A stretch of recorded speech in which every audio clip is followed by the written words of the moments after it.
Attention, Commanders Nation! 3 shockers no media outlet dared to reveal. First, an anonymous rookie is stealing reps from the star backfield with such brutal cuts that the staff had to hide him from the media. If you know what over the top means, you understand the threat to the current hierarchy. Second, an invincible veteran, a captain of 3 eras, secretly extended by Adam Peters. Why does Quinn fear losing him? And what dark pact did he make to keep him? Now what? No one wants you to discuss. A 34-year-old tight end has resurrected his career with a mission, and his explosive chemistry with the franchise figure threatens to consume the NFC. Why did everyone underestimate these stories? Because Washington no longer plays fair, and these men have more to prove. Dare to find out if they are heroes or the last disappointment. Subscribe now. The real story is told here, or keep it to yourself forever. Like and hit the bell, or be left in the dark.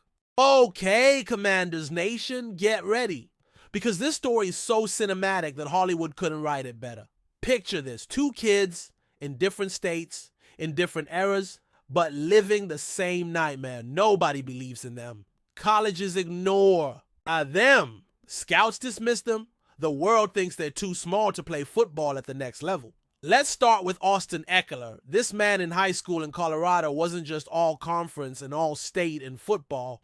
He also dominated in track and field. How many major programs recruited him?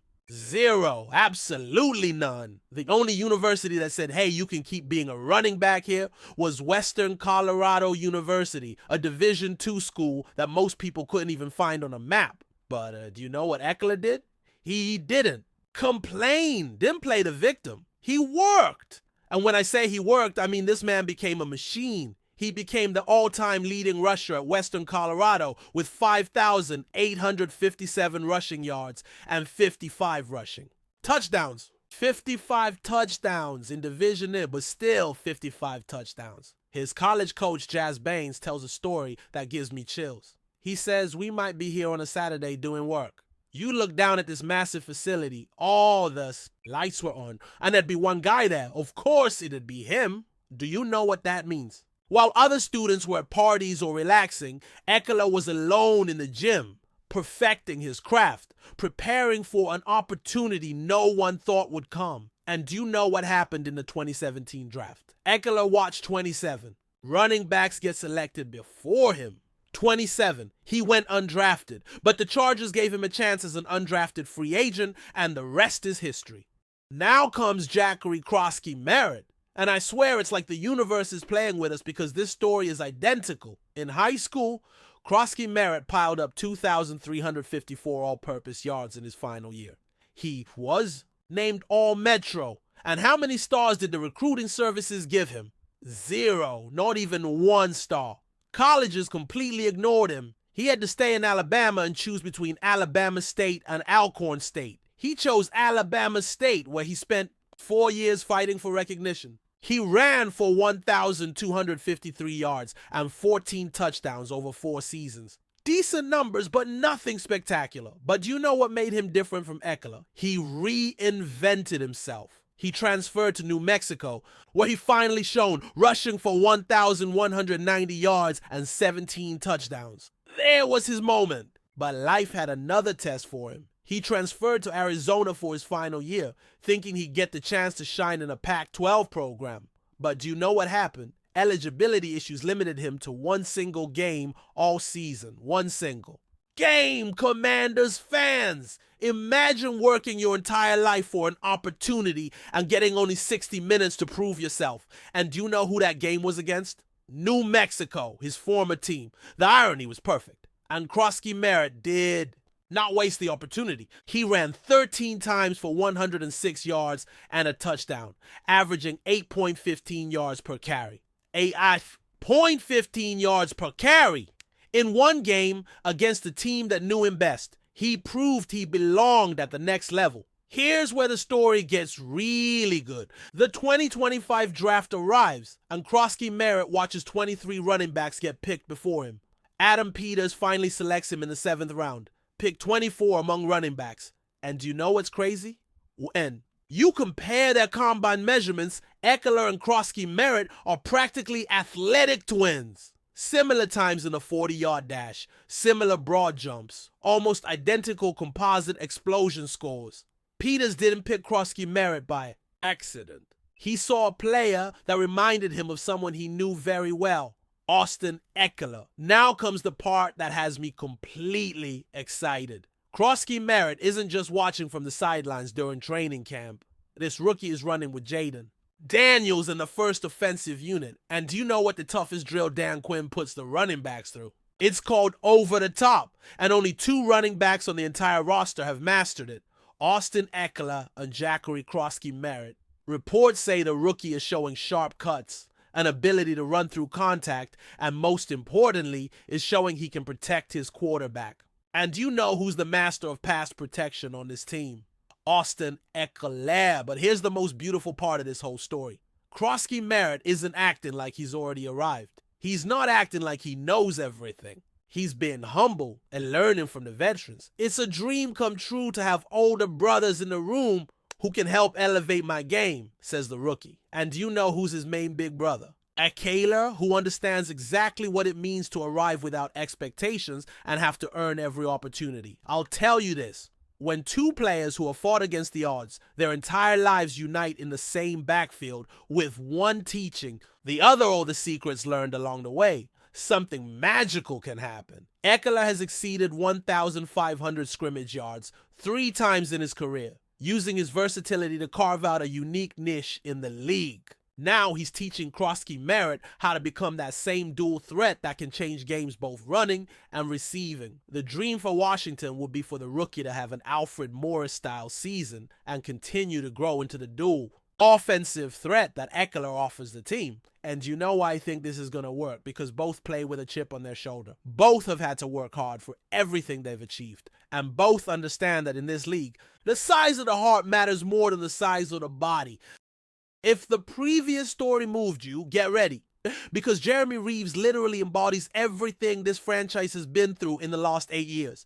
Jeremy Reeves is entering his 8th season in the NFL, but not with just any team. He's been here in Washington for everything. He's played under 3 different logos: Washington Redskins, Washington Football Team, and now Washington Commanders. He's had 2 different owners, from the final days of Dan Snyder to the Josh Harris era, and this is his 3rd coaching staff. But do you know what's most incredible? He hasn't just survived all these changes. He's thrived. He has gone from being an unknown, undrafted player to becoming an all-pro team captain, and now one of the most respected veterans on a star-studded roster. When Reeves arrived in Washington as an undrafted free agent, no one expected him to last more than a season. He was another project, another player likely to be cut before the regular season began. But when Dan Quinn arrived and evaluated the roster, he saw something in Reeves that other coaches had overlooked. He saw a player who understood what it meant to work for every opportunity, who never gave up no matter the circumstances. I've gone through 3 team names, 2 owners. This is my 3rd coaching staff. So I've seen the evolution of this place, says Reeves. And that evolution has been brutal for us as fans. But imagine living it from the inside. Reeves has witnessed the dysfunction firsthand. He's lived through disastrous drafts, incompetent, managerial decisions, coaching changes that seem desperate. But do you know the moment that convinced me Jeremy Reeves is special? The Hail Mary against Chicago last year. Let me paint the full picture of why that moment was so poetic. Just over a year ago on the same field, against the same team, Reeves suffered the most devastating injury of his career. He tore his ACL. Imagine what he must have felt that day. After years of fighting to establish himself in this league, after finally finding his place in Washington, his season ended at the worst possible moment. But do you know what Reeves did during his rehab? He didn't feel victimized. He didn't complain. He worked harder than ever to come back. And when that Hail Mary flew through the air on the same field where he had been injured, when the ball fell into perfect hands to give Washington the victory, Reeves got emotional in a way we rarely see in a professional athlete. It wasn't just celebration for the win. It was pure gratitude for being able to be there to live that moment after all he had been through. It's so cool to see the fruits of the work of the guys who've been here before, who worked hard, who really didn't get to see it, says, Reeves, I'm so grateful and thankful. And you know what tells me Jeremy Reeves has really become the heart of this organization? That veterans like Von Miller are coming to Washington specifically because they see the culture that players like Reeves have helped build. Miller, a future Hall of Famer, a Super Bowl champion, could have gone anywhere to chase another ring. Yet he chose Washington. That's no accident. Veterans can sense when an organization has the right pieces in place. They can see when there are players in the locker room who understand what it means to win, who understand what it means to sacrifice for something bigger than themselves. The new extension Reeves signed through 2026 isn't just about football. It's a statement that this organization values loyalty, values players who've been here through tough times. But do you know what I like most about Jeremy Reeves? That with all his new financial security, with all his success, he doesn't feel like he's reached the top. We keep the main guys the same, and now you can just build upon that.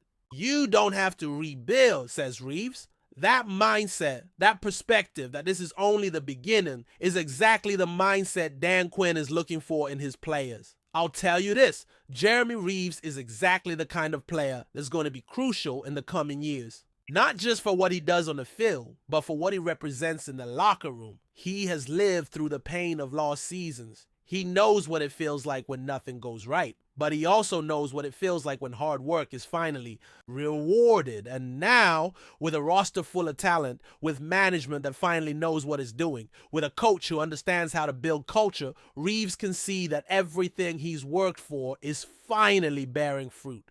He is the thread that connects the painful past of his franchise with the bright future that we can all feel is coming. And if you thought the first two stories were amazing, wait to hear what's happening with Zack Ertz in training camp because it defies all logic. Before the 2024 season, if I had told you that Zack Ertz was going to be one of the best tight ends in the league, you would have laughed at me, and you'd have been right to do so. Ertz was coming off mediocre seasons in Philadelphia and Arizona. His career seemed to be in terminal decline. At 33 years old, most analysts thought his best days were long gone. But do you know what nobody calculated? That Cliff Kingsbury knew exactly how to use a veteran tight end with Ertz's specific skills. Last season, we saw something rarely seen in the NFL. A rookie quarterback and a veteran tight end developing instant chemistry that looked like they'd been playing together for years. Daniels knew that when he needed a safe pass, when he needed to keep the chains moving, when he needed someone who could find a soft spot in any coverage, Ertz would be there. And do you know why that chemistry works so well? Because Ertz understands the game in a way few tight ends do.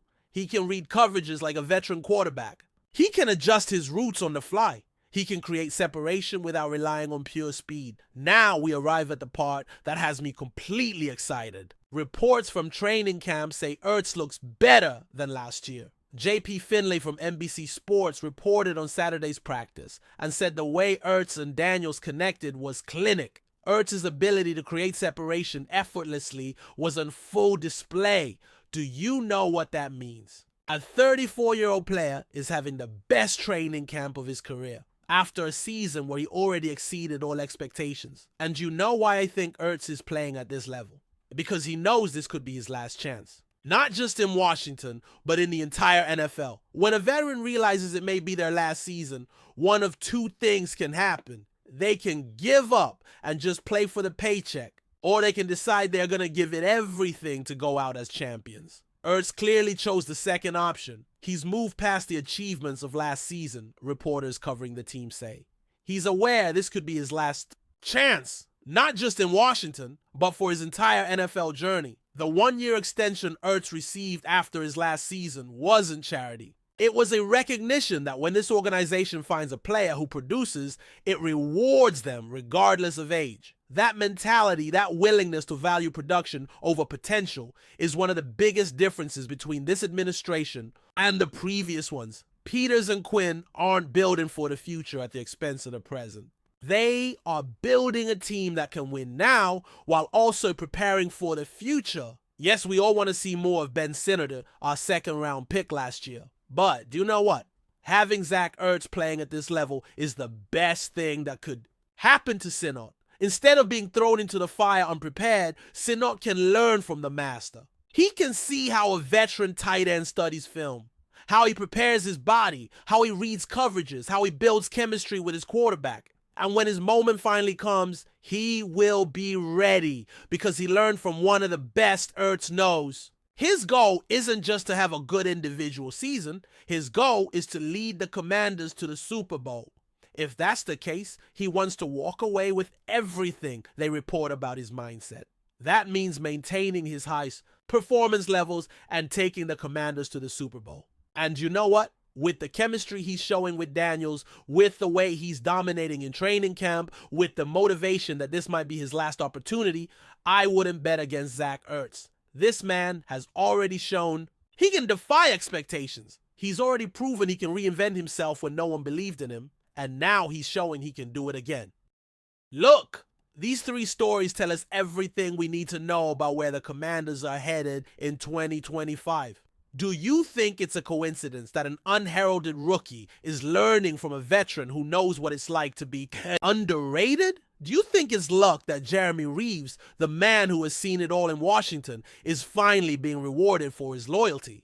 And do you think it's by accident that Zack Ertz at 34 is having the best training camp of his career? I'll tell you this. This is what happens when an organization finally understands what it means to build a winning culture. Adam Peters and Dan Quinn aren't just assembling a team. They're building a family that values hard work, loyalty, and determination over big names and superficial expectations. What do you think about this new Commanders mentality? Do you believe these veterans can lead Washington to the playoffs again? And do you think Kroski Merritt can make an immediate impact in his rookie season? Let me know in the comments what you think about these three stories. If you believe Jeremy Reeves deserves to be in the Commanders Hall of Fame, give this video a like. If you think Kroski Merritt is going to be the next Alfred Morris, subscribe to the channel. And if you think Zack Ertz will have another Pro Bowl season, share this video with other Commanders fans. Because here we form a family, a community that has suffered together but can now finally dream together.